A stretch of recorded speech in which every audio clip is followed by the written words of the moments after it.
গুম হ্যাঁ, ওয়ালাইকুম সালাম। কি নাম আপু? আখি ভাইয়া।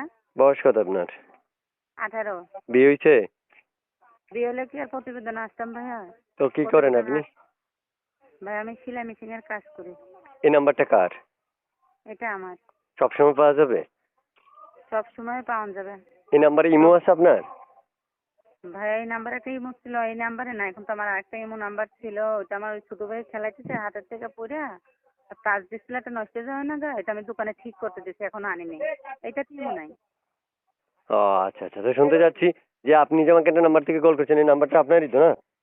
হ্যাঁ, এটা আমার। তো আপু শুনতে চাচ্ছি আপনার কাছে একটা প্রশ্ন, যে আপনি কেমন বয়সী মনের মানুষ চাচ্ছেন? রাত বয়স হোক আর বয়স্ক হোক, তাতে আমার সমস্যা না, যে আমার জীবন সাথে যে আমার দায়িত্ব। বুঝতে পারছি। তাহলে এই নাম্বারটা আপনারই না? হ্যাঁ, এটা আমার। আচ্ছা আচ্ছা, প্রিয় দর্শক শুনতে পেরেছেন, আপনারা এখনই ফোন করতে পারেন ওনাকে, কল করতে পারেন, ওনার সাথে কথা বলতে পারেন মন খুলে। আচ্ছা, মন খুলে